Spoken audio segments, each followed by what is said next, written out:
I'm Jeanette Lane for Simply Cards and Paper Craft, and in today's video I'm going to share how to make this easy stamped Aperture card using the Songbird Blossoms gift that's included in issue 180.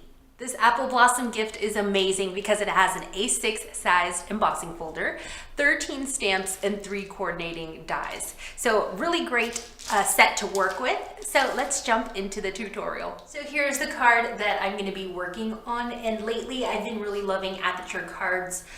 There's different ways to create Aperture cards. Obviously you can do it with a rectangular die or a circle die even, but you can also do some really great partial die cutting on Apertures, and that works amazing too. But today I wanted to work with these stamps because they are gorgeous. I really love this little bouquet here in the corner, this stamp right there. Love it, it's lovely. And so I wanted to create an Aperture card with that. And all I'm gonna need really is my main tools is my self-healing mat. This is from X-Cut, but there are several brands, and also a craft knife. So definitely these are staples for crafters, for every crafter to have, especially if you want to do a little bit just to create some creative Aperture cards. So I'm going to start off by stamping this corner stamp onto my cardstock. So I've mounted it onto my block. And for my cardstock that I'm working with, I'm doing a pattern cardstock, and I really just like this pattern paper. And this is cut to 6 inches by 7.5 inches. But that's just my starting point. I'm going to trim this down even more once I do my stamping and kind of get the sizing, get a better idea of the sizing of my Aperture, which you will see all unfold in just a bit. And for my ink, I'm going to use this Nuvo hybrid ink pad. The color is Laguna Bay. Really love these Nuvo diamond ink pads. They're really great. I want to create a frame with my bouquet stamp, and so I'm just stamping this right on the corner, on this left upper corner. And then I'm going to just rotate it and stamp it on the opposite side. So I'm not going to stamp it right on the edge. I want my card to be a smaller frame, so I'm just going to move about an inch towards the center and then stamp my second bouquet there.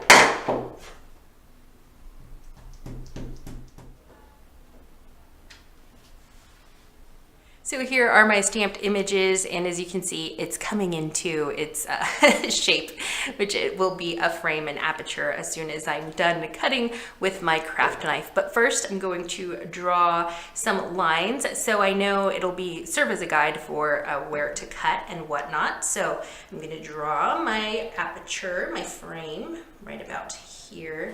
So here are my pencil lines. They're really faint, you probably can't see them. But what I'm gonna do next is now take my craft knife, and I'm going to just cut along the lines here. But then when I get to the more intricate parts of my stamp, I'm just gonna take some scissors and fussy cut all this out.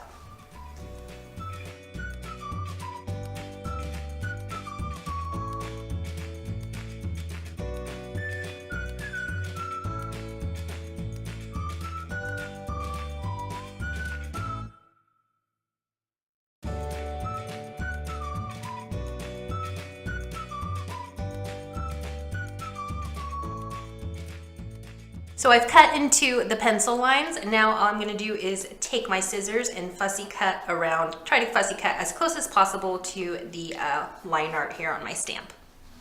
So here is my Aperture frame, and for the backing card on that, I wanted to use this floral print paper. I love it. It really goes with the florally theme, the feminine feel of this whole card.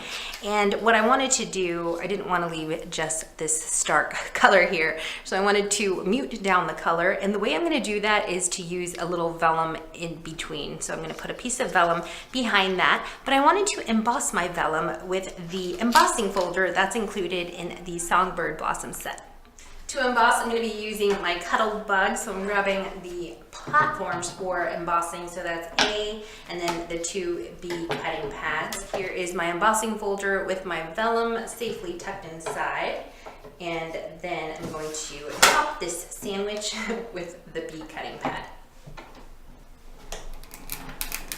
I love the soft and feminine feel of embossing on vellum. I think it's really fancy. So this is what I want my card to look like, and as you can see, there's a little bit too much vellum up on the bottom, so I'm just going to trim that excess off. Okay, so I'm gonna set this aside for now because I wanna do the rest of my stamping. So I'm gonna stamp the thinking of you sentiment here on this corner, and also stamp and die cut these little coordinating flowers. And for my stamp ink, I'm still using the Laguna Bay Nuvo Hybrid ink.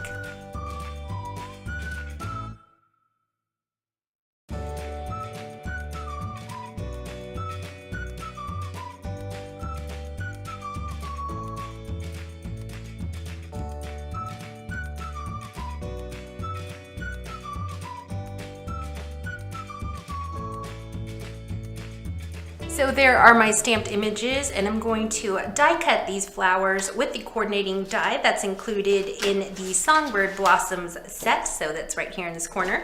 And there's 3 dies in all, but I'm using the larger coordinating floral die, sorry.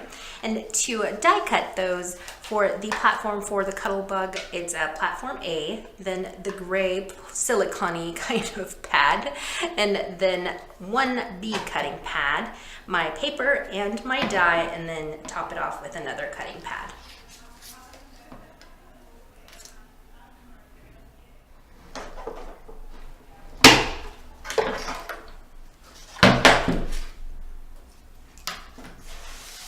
So here are all the elements of my card ready to go, ready to be glued down.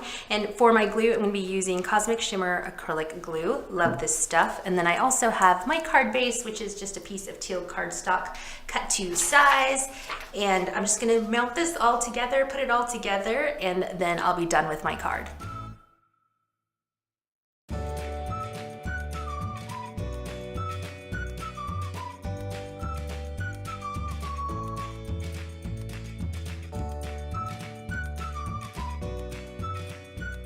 I topped off my card with some peach pearls from Anita's Pearl Wheel, and I'm done with my card. I hope that you enjoyed this easy stamped Aperture card tutorial, and don't forget to grab issue 180, which is on newsstands now, or you can also get that issue at craftstash.co.uk or moremags.com. And don't forget, it comes with this gorgeous Apple Blossom Songbird Blossoms gift set. I'm Jeanette Lane for Simply Cards and Papercraft. I will see you very soon. Bye.